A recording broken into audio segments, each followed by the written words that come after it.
Na trí gabhair. Bhí trí gabhair ag seanín, gabhair dubh, gabhair brac agus gabhair bán. Chuaigh na trí gabhair isteach in ort lá. Chus iadar ag ithe na brátaí ann. Tháinig seanín tráthnóna agus choinnig sé iad. Take you water or sun? Sa seanín, Me rocky me water. sa an gabhair dubh. Me rocky me Sean Harold. Sa an gabhair brac. Fannig me Sean Shaw. Sa an gabhair bán. Chrum na trí gabhair arís ithe.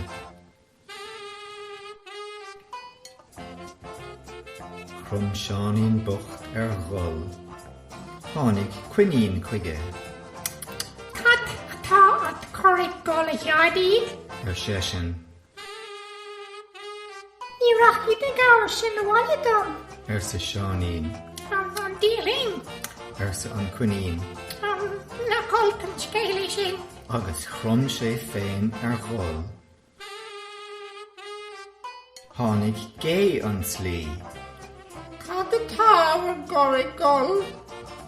Sa an gélo. Me rocky the gower sin the water done. Sa seanín bocht. Alla go home.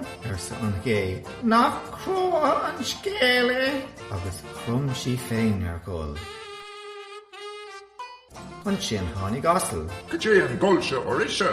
Sa an tasal. Me rocky the gower sin the water done. Sa seanín. O go fóra tírin. Sa an tasal. Nachol can scéile sin. Agus chrum an tasal gholl chomálo. Idir go léir a gol an sin. Seanín agus an cuinín, agus an gé, agus an tasal.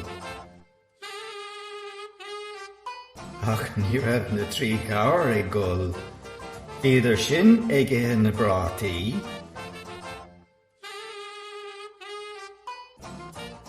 Tháinig bach an slí. Cut quick and gone there. Siise.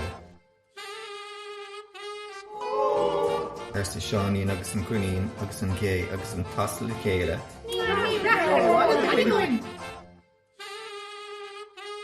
Sin atá an scéal. Sa an bheach. Is mór an náda dó é ach fá fúnsa iad. Getal an bheach go dtí an gabhair bán.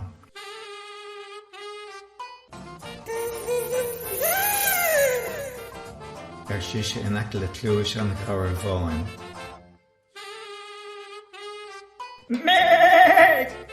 Sa an gabhair bán. Shachan an back! Shachan an back! Agus as go brach leis an gabhair bán a bhaile. Chuaigh an bheach go dtí an gabhair brac. Sa an bheach. Shachan an back! Sa an gabhair brac agus siúd le bhaile cosa in áde.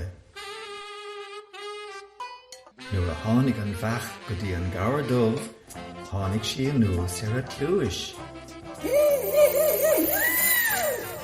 Sa an bheach.